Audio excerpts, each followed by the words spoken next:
ቀጣሪ ድርጅቶች የወጪ መጋራትን ለማስተግበር ኃላፊነታቸውን እንዲወጡ ተጠየቀ። መንግስታዊ ሆነ መንግስታዊ ያልሆኑ ቀጣሪ ድርጅቶች የወጪ መጋራትን ለማስተግበር ኃላፊነታቸውን እንዲወጡ በገቢዎች ሚኒስቴር የመካከለኛ ቁጥር 1 ቅርንጫፍ ጽሕፈት ቤት የታክስ ትምህርት መረጃ አቅርቦት የስራ ሂደት አስተባባሪ ተግባሩ ታምሩ ጠይቀዋል። የወጪ መጋራት ተቀዳሚ ዓላማ የመንግስትን የፋይናንስ ጫናን በመቀነስ የከፍተኛ ትምህርት ጥራት ተደራሽነትና ፍትሐዊነት ማሳደግ መሆኑን የገለጹት ባለሙያው ይህም ተግባራዊ እንዲሆን የቀጣሪ ድርጅቶች ሚና የጎላ ነው ብለዋል። ቀጣሪ ድርጅቶች ሰራተኛ ሲቀጥሩ ከየትኛውም ትምህርት ተቋም ወይንም ዩኒቨርሲቲ እንደተመረቀ የመጠየቅ ግዴታ ከደሞዝ ላይ ቀንሶ ገቢ ማድረግ ኃላፊነትና ስለ አተገባበሩ ለሚመለከተው አካል ሪፖርት የማድረግ ኃላፊነት እንዳለባቸው ባለሙያው ተናግረው ይህንን ኃላፊነታቸውን እንዲወጡም አሳስበዋል።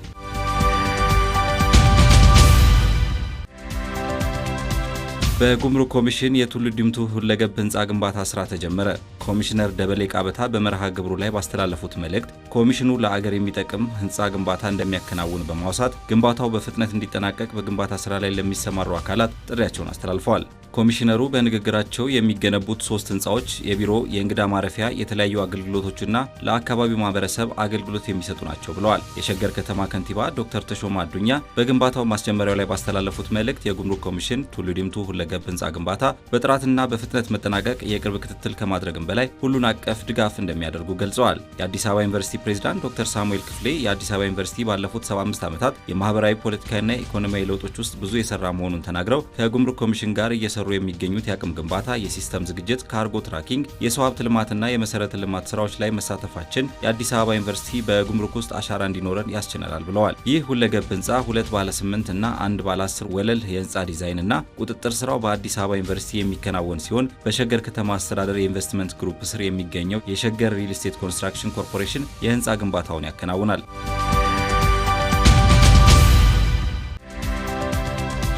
የግብር ከፋዩን የታክስ ግንዛቤ ለማሳደግ ብሎም እንደ ሀገር የባህሪ ለውጥ እንዲመጣ ቅንጅታዊ አሰራር ተግባራዊ ለማድረግ እየተሰራ ነው ተባለ። የገቢዎች ሚኒስቴር የኮሚኒኬሽን ጉዳዮች ዳይሬክቶሬት በአዲስ አበባ ከተማ አስተዳደር ገቢዎች ቢሮ በመገኘት ከቢሮ ኮሚኒኬሽን ዳይሬክቶሬት ጋር ቅንጅታዊ አሰራሮችን ለማጠናከር በሚያስችሉ የሁለትዮሽ ተግባራት ዙሪያ ውይይት አካሂደዋል። በመድረኩ የገቢዎች ሚኒስቴር የኮሚኒኬሽን ጉዳዮች ዳይሬክተር በፍርዱ መሰረት የአዲስ አበባ ገቢዎች ቢሮ ኮሚኒኬሽን ዳይሬክቶሬት በትንሽ የሰው ኃይል ሰፊ ስራ እየሰራ ያለ መሆኑን ገልጸዋል። አያይዘውም ሁለቱ ተቋማት የጋራ የሆነ ተገልጋይ ያላቸው እንደመሆኑ በቅንጅት ታክስ የመክፈል ባህሪ ለውጥ የሚያመጣ የህዝብ ግንኙነት ስራ መስራት ላይ አተኩረው በቅንጅት መስራት እንደሚጠበቅባቸውም ገልጸዋል። በቀጣይም ሁለቱ ተቋማት የአጭር ጊዜና የረጅም ጊዜ ተግባራትን በመለየትና በጋራ ስምምነት ሰነድ ላይ በማስፈር ቀጣይነት ያለው ቅንጅታዊ ስራ መስራት እንደሚገባቸው አመላክተዋል። በጉብኝቱ ወቅት የአዲስ አበባ ከተማ አስተዳደር ገቢዎች ቢሮ የሞደርናይዜሽን ዘርፍ ቢሮ ምክትል ኃላፊ መሐመድ አብዱራህማን በበኩላቸው በአዲስ አበባ ገቢዎች ቢሮ እየተከናወኑ ያሉ ዋና ዋና የሪፎርም ስራዎች ላይ ገለጻ አድርገዋል። በገለጻቸውም ቢሮ በአሰራር፣ በአገልግሎት አሰጣጥ እንዲሁም በቴክኖሎጂ አጠቃቀም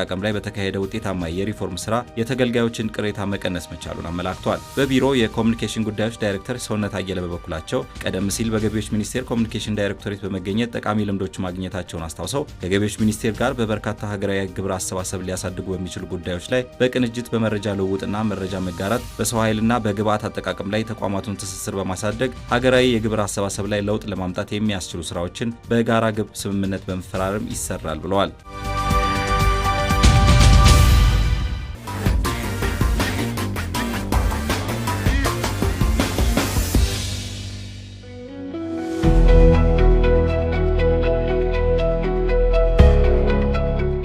ታክስ የመንግስት የበጀት ምንጭ ሲሆን ዜጎች ከሚያገኙት ገቢ ላይ ለመንግስት የሚከፍሉት የግዴታ መዋጮ ነው። ለአንድ ሀገር እድገትና መረጋጋት እንደ ዋነኛ የጀርባ አጥንት ይቆጠራል። መንግስት መሰረታዊ አገልግሎቶችን ለመስጠትና የኢኮኖሚ ዋስትናን ለማረጋጋት የሚጠቀምበት ቀዳሚው መሳሪያ ነው። ተጨማሪ እሴት ታክስ ስንል ቀጥተኛ ያልሆነ ታክስ በግብር ከፋዩ በውክልና የሚሰበሰብ ሲሆን ይህ ታክስ በአሁኑ ወቅት በኢትዮጵያም ሆነ በብዙ የዓለም አገራት ሁነኛው የመንግስት የገቢ ምንጭ ነው። ግብር ከፋዩ ተጨማሪ እሴት ታክስ በእቃና በአገልግሎቶች ላይ በመደመር ከተጠቃሚዎች ይሰበስባል። በአሰባሰብ ሂደት አንጻር በሁለት ከፍለን ማየት እንችላለን። አንደኛው ቀጥተኛ የሆነ ታክስ ይባላል። ሁለተኛው ደግሞ ቀጥተኛ ያልሆኑ ታክሶች ይባላሉ። ቀጥተኛ የሆነ ታክስ ማለት ከትርጉሙ እንደምንነሳው በሁለት ኤጀንቶች መካከል የሚካሄድ ነው። ማለት በታክስ ሰብሳቢው ባለስልጣንና ገቢ ባገኘው አካል መካከል ቀጥታ የሚከፈል ታክስ ነው ማለት ይቻላል። እያንዳንዳችን በምናካሄደው ግብይት ላይ በደረሰኝ ላይ ተመስርቶ የምንሸጥና የምንገዛ ከሆነ በአገር ግንባታ ላይ የራሳችን አስተዋጽኦ እያበረከትን መሆኑንና የምንከፍለው ታክስ በቀጥታ ለመንግስት መድረሱን ማረጋገጥ የምንችለው በደረሰኝ ግዢ ስንፈጽም ወይም በደረሰኝ ሽያጭ ስንፈጽም ነው። ይህን ግብር ከፋዩ ታሳቢ በማድረግ ከዚያ በተጨማሪ ተጠቃሚው ማንኛውም እንደ ዜጋ ተጠቃሚው በአገር ልማት ላይ የሚያደርገውን አስተዋጽኦ ከፍ ለማድረግ በደረሰኝ ግብይት መፈጸም እንዳለበት ታሳቢ ማድረግ አለብን። የተጨማሪ እሴት ታክስ ምንነት ሲባል ተጨማሪ እሴት ታክስ ያው ቀጥተኛ ያልሆነ ታክስ ነው። ቀጥተኛ ያልሆነ ታክስ ደግሞ በግብር ከፋዩ በውክልና የሚሰበሰብ ታክስ ነው። ይሄ ማለት ግብር ከፋዩ ሽያጭ በሚያካሄድበት ሰዓት ለ15% የተመዘገበ የትኛውም ግብር ከፋይ ሊሰበስበው የሚገባ በውክልና ሰብስቦ ደግሞ ለገቢ መስሪያ ቤቱ ለሰብሳቢ መስሪያ ቤቱ ሰብስቦ የሚያስረክብ ማለት ነው። ይሄ ማለት ግብር ከፋዩ ሽያጩን ያካሄደው ለምሳሌ ከሚያዝያ 1 እስከ ግንቦት 30 ድረስ ከሆነ ይህንን ሰብስቦ ለገቢ መስሪያ ቤቱ የሚያስረክበው ወይም የሚያሳውቀው ወይም ደግሞ አሳውቆ ደግሞ የሚከፍለው ከግንቦት 1 እስከ ግንቦት 30 ማለት ነው። ስለዚህ የተጨማሪ እሴት ታክስ በውክልና የሚሰበሰብ ለግብር ከፋዩ በውክልና የተሰጠው ለማለት ነው። ተጨማሪ እሴት ታክስ በተመለከተ በእቃዎችና በአገልግሎቶች ሽያጭ ላይ የሚጣል ታክስ ነው ይላል። በሀገር ውስጥ የሚሸጡ እቃዎችና አገልግሎቶች ላይ ከተጠቃሚዎች የሚሰበሰብ ታክስ ነው። እንግዲህ ምናልባት ተጨማሪ እሴት ታክስ የተባለበት የራሱ ምክንያት አለው። ምርቱ ከአምራቹ እስከ መጨረሻ ተጠቃሚ ድረስ በሚያልፍበት የንግድ ሰንሰለት ላይ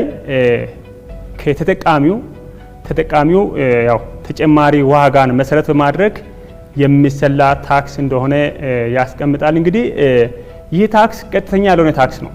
ቀጥተኛ ያልሆነ ታክስ ማለት ግብር ከፋዩ ወይም ነጋዴ ከማን ነው የሚሰበስበው? ይሄን ታክስ ከተጠቃሚ እሱ እንደ ተወካይ ሆኖ ከተጠቃሚ እየሰበሰበ ለመንግስት የሚከፍልበት ከሸማች ሰብስቦ ለመንግስት የሚከፍልበት ታክስ ሲሆን ያው እንደ ኢትዮጵያ አሁን ያለው ምጣኔው 15% ነው።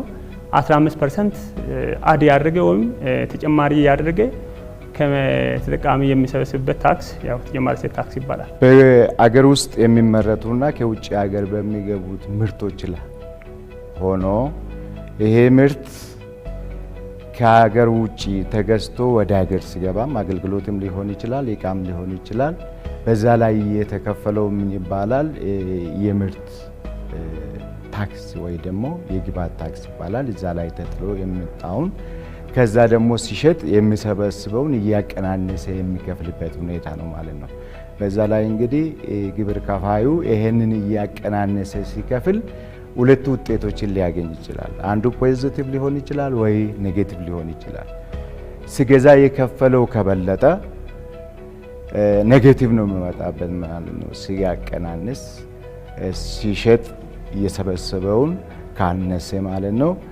በዛኛው ላይ መንግስት ተመላሽ እንዲፈቅድለት ይጠይቃል።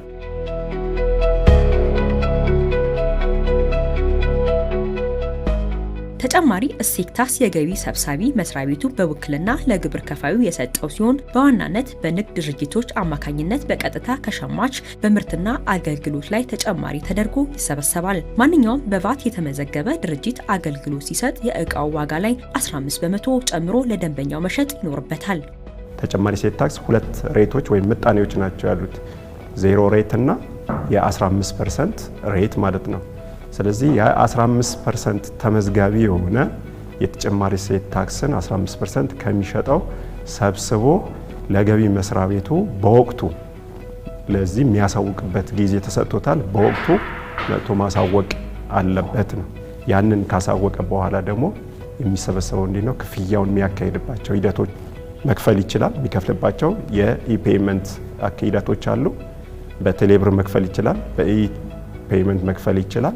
እንደዚሁም ደግሞ ባንክ ላይ መክፈል ይችላል።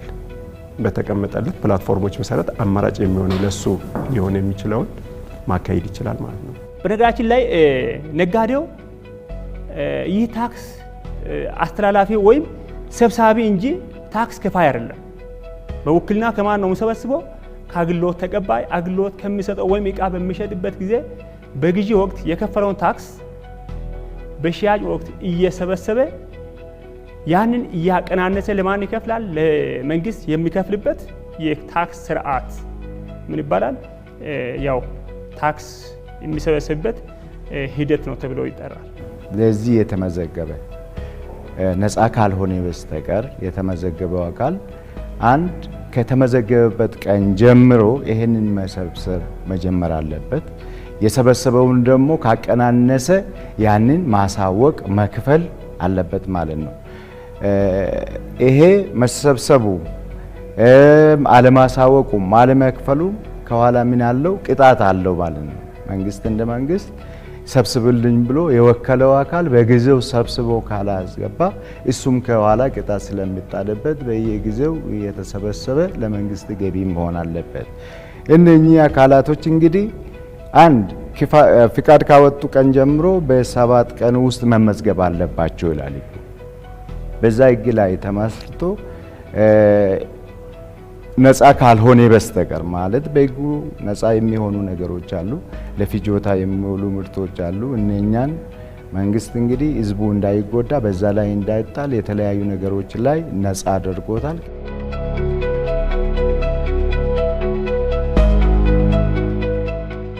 ተጨማሪ እሴት ታክስ የሚሰበስቡት ግብር ከፋዮች በኢትዮጵያ የታክስ ህግ መሰረት ተጨማሪ እሴት ታክስ የመሰብሰብ ግዴታ ያለባቸው የተለያዩ ግብር ከፋዮች ሲሆኑ ይህም በገቢ መጠናቸውና በቫት የመመዝገብና ታክሱን የመሰብሰብ ህጋዊ ግዴታ እንዳለባቸው ባለሙያዎች ይገልጻሉ። ቫት የሚሰበስብባቸው የሚለውን ብንወስድ ለተጨማሪ እሴት ታክስ የተመዘገቡ ሰዎች የሚያቀርቧቸው አቅርቦቶች በሙሉ ታክሱ የሚሰበሰብባቸው አቅርቦቶች ብለን መውሰድ እንችላለን። ሌላው ማንኛውም ሰው ነጋዴም ይሁን ፒኤልሲም ይሁን ከውጭ ሀገር ወደ ሀገር ውስጥ የሚያስገባው እቃ ላይ ቫት ይጣላል። በዚህ መሰረት ጉምሩክ ቫቱን የሚሰበስብ ነው የሚሆነው። ሌላው ምንድነው? በተጠቃሚዎች በኩል ለምሳሌ የተለያዩ አገልግሎቶች ይሰጣሉ።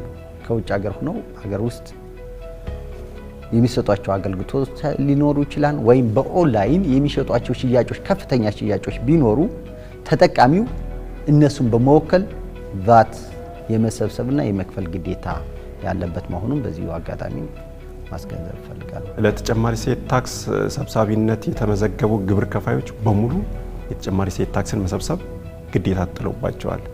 በተጨማሪ እሴት ታክስ አዋጅ 1341/2016 ከ10 እና 9 አንቀጽ 10 እና 9 የተጠቀሱት ውጭ በአባሪ 1 እና 2 ከተመዘገቡት ውጭ የትኞቹም ለተጨማሪ እሴት ታክስ የተመዘገበ ግብር ከፋይ የተጨማሪ እሴት ታክስ የመሰብሰብ ግዴታ አለበት ማለት ነው። ነጋዴ አይሰበስብም። ሁሉም ነጋዴ ተጨማሪ እሴት ታክስ የመሰብሰብ ግዴታ ያለበትም። ግዴታ ተጣለባቸው አሉ። በግዴታ የተመዘገቡ አሉ፣ በፍላጎት የሚመዘገቡ አሉ፣ በስራ ዘርፋቸው የሚመዘገቡ አሉ። በግዴታ የሚመዘገቡን በተመለከተ ግለሰብ ነጋዴ ከሆነ ከ2 ሚሊዮን ዓመታዊ ሽያጩ ከ2 ሚሊዮን በላይ ገቢ ያላቸው ግለሰብ ነጋዴዎች ቫት የመመዝገብ ግዴታ አለባቸው። እነዚህ ደግሞ ቫት ሲመዘገቡ ምን ማድረግ አለባቸው? ቫት የመሰብሰብ ግዴታ አለባቸው። ሁለተኛ ዓመታዊ ሽያጫቸው ከ1 ሚሊዮን በላይ ገቢ ያላቸው አሁንም ግለሰብ ነጋዴዎች በፍቃደኝነት ቫት ከተመዘገቡ ቫት የመሰብሰብ ግዴታ አለባቸው። ሶስተኛ ደግሞ በዘርፋቸው ዘርፍ አላቸው። ለምሳሌ እንደ አግሎት፣ የሂሳብ አያያዝ ሙያ፣ የህግ ማማከር፣ የጤና ባለሙያ፣ አርክቴክት ምናምን አካባቢ የተሰማሩ ከሆነ እነዚህ ከሆኑ ደግሞ እነዚህ ሲመዘገቡ ቫት መሰብሰብ አለባቸው። በተጨማሪ ደግሞ ፒኤልሲ አጠቃላይ ድርጅቶች ዓመታዊ ሽያጫቸው ታሳቢ ሳይደረግ ልክ ንግድ ፈቃድ ካወጡበት ጊዜ ጀምሮ በአንድ ሳምንት ውስጥ መመዝገብ አለባቸው ይላል።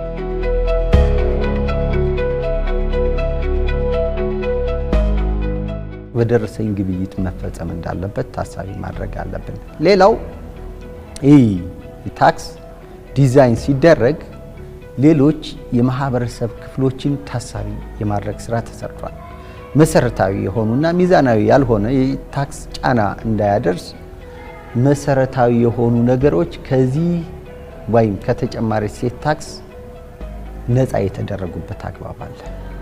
ለምሳሌ አብዛኛው ማህበረሰብ ለምግብነት የሚጠቀማቸው እህል እነሱ ከታክሱ ነፃ ናቸው። መሰረታዊ የሆኑ የመድኃኒት፣ የሕክምና፣ የጤና አገልግሎቶች ከዚህ ታክስ ነፃ ተደርገዋል። ከዚያ በተጨማሪ ለግብርና ምርት ግብዓት የሚደረጉ እንደ ማዳበሪያ፣ ፔስቲሳይድ እና ሌሎችም ምርጥ ዘሮች ከዚህ ታክስ ነፃ ተደርገዋል። ሌላው ትምህርት መደበኛ ትምህርት የሚከፈል ክፍያ ላይ ታክስ ታሳቢ አይደረግም።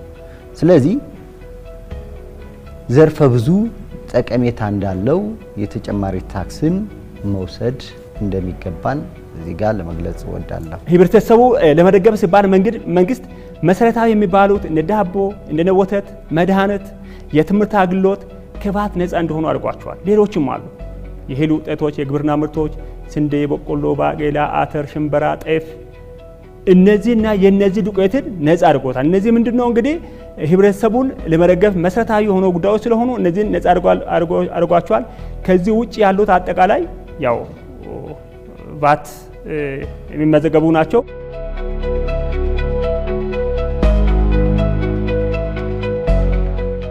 በግብር አሰባሰብ ጊዜ ሊደረጉ የሚገቡና በግብር ሰብሳቢውና በግብር ከፋዩ መካከል በሚኖረው ግንኙነት መመሪያዎችን ማወቅና ይህንንም መተግበር ያስፈልጋል። ግብር ከፋዮችን ማድረግ የሚገባቸውን ጥንቃቄዎች ባለሙያዎቹ እንዲህ ሲሉ ይመክራሉ።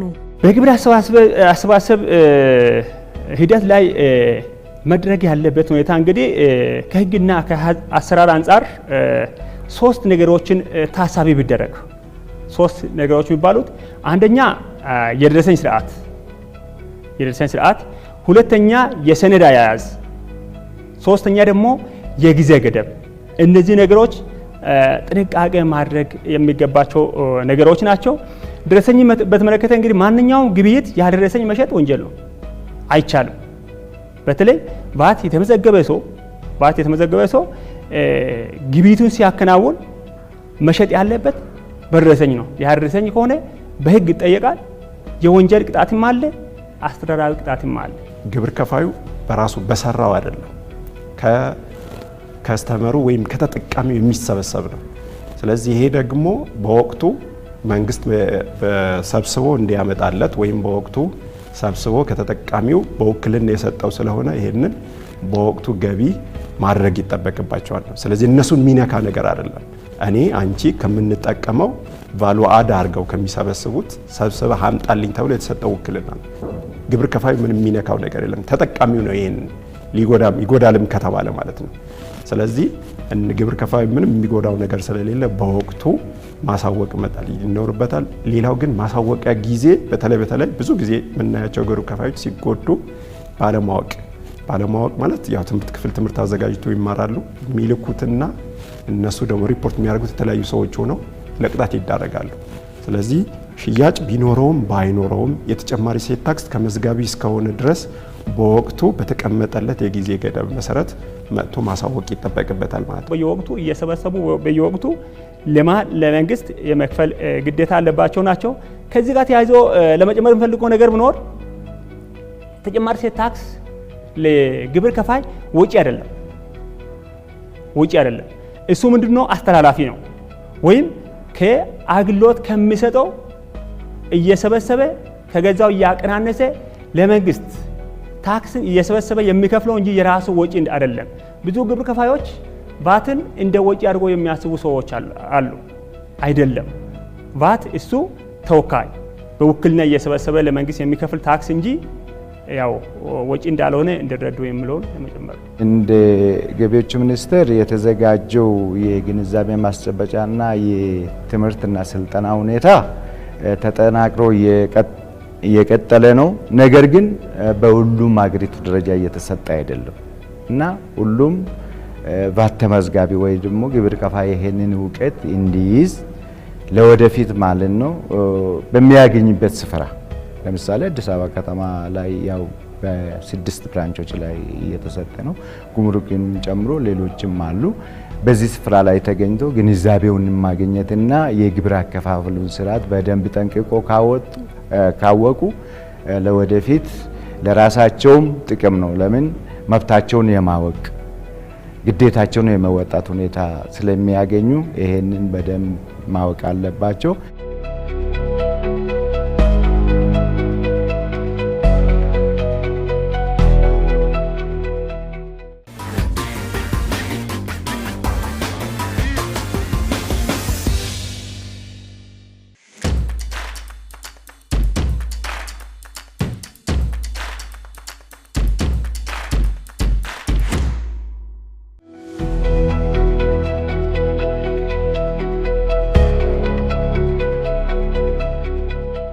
ምክንያቶቹ መመሪያ ወጥቶለታል። አንደኛ የራስ ታክስ ስሌት ስንል ታክስ ከፋዩ በራሱ የሚያዘጋጀው የራስ ታክስ ስሌት ነው። ራሱ የሚያዘጋጀውና የሚያሳውቀው ማለት ነው። በዛ ላይ መሻሻል አለባቸው ብሎ ሲያምን እንዲሻሻል ማመልከቻ በመጻፍና ከነሱ ጋር ደጋፊ የሆኑ ሰነዶችን በማያያዝ ጥያቄ ማቅረብ ይችላል። ይህንንም 983 አዋጁ ላይ 2008 አዋጅ አንቀጽ 29 ላይ ይደግፍለታል። ያንን መንተራስ 181 2015 መመሪያ አለ። በዛ መመሪያ መሰረት ያሉትን ሁኔታዎች ማቅረብ ይችላል ማለት ነው። እንደሚፈቅደው ሁሉ የሚከለክልባቸውም ሁኔታዎች አሉ ማለት ነው። ምክንያቶቹ ምንድነው? ሁለት የማይፈቅድባቸው አጠቃላይ የታክስ ባለስልጣኑ አጠቃላይ ኦዲት ወይም ኢንቨስቲጌሽን ኦዲት በማድረግ የተሻሻለ የታክስ ስሌት ማስታወቂያ ካወጣ በኋላ ደንበኛው የታክስ ስሌት ማሻሻያ ጥያቄ ሊያቀርብ አይችልም ማለት ነው፣ ውሳኔ ከወጣበት በኋላ። ሁለተኛው ደግሞ ምንድነው?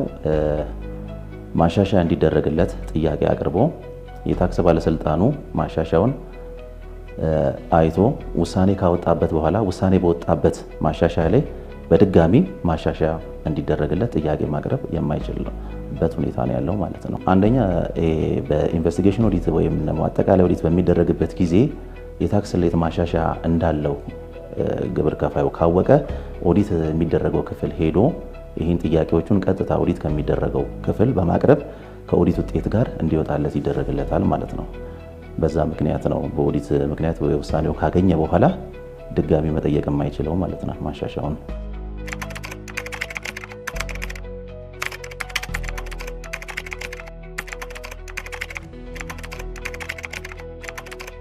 ግብር ከፋዩ አንደኛው መረዳት እና ማወቅ አለበት ብዬ ማምነው መመሪያዎቹን በታክስ ባለስልጣኑ ድረገጾች አሉ። እነሱን መጠቀም፣ ትምህርት ክፍሎች በሚያዘጋጃቸው ፕሮግራሞች ላይ መገኘት፣ እነዚህ ነገሮች መረጃዎችን ቶሎ ቶሎ ራሱን አፕዴት የሚያደርግበት እድሎችን ያሰፉለታል። ምክንያቱም ምንድነው ችግሮች ሲከሰቱ ነው አብዛኛውን ጊዜ ግብር ከፋይ የሚመጣው። እንዴት ነው ብሎ ራሱን ቅድሚያ አያዘጋጅም። ግን ታክስ ባለስልጣኑ በድረገጹ በቴሌግራም ቻናሎቹም በየጊዜው አዳዲስ አፕዴት የሆኑ መረጃዎችን ለግብር ከፋዩ በየጊዜው የሚያቀርብበት ሁኔታ አለ። ያን በማየት ግብር ከፋዩ ራሱን ዝግጁ በማድረግ ራሱን አስቀድሞ በማብቃት እንደዚህ አይነት ችግሮች ሲከሰቱ ምንድነው ማድረግ ያለብኝ፣ ምን መረጃዎችንስ መያዝ እችላለሁ የሚለውን ነገር ከዛ ላይ በዝርዝር በማግኘት በቀላሉ የሚስተናገድበትን ሁኔታ ማመቻቸት ይችላል ማለት ነው። ማሻሻያ ሲጠይቁ የታክስ ስሌት ማስታወቂያ ካወጡበት ቀን ጀምሮ ወደ ኋላ 5 ዓመት ድረስ ያለውን ማሻሻያ ማቅረብ ይችላሉ። ያንን ማወቅ ይችላሉ። እዛ ላይ በዝርዝር ደግሞ ያሳያቸዋል። 5 ዓመት የሚቆጠር ማለት ነው ማሻሻል የሚችሉበት እድል አለ።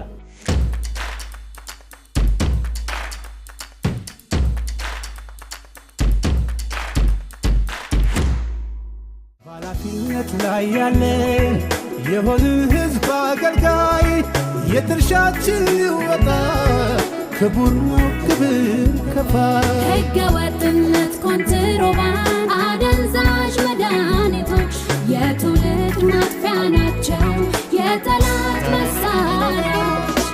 ግብር የሀገር ክብር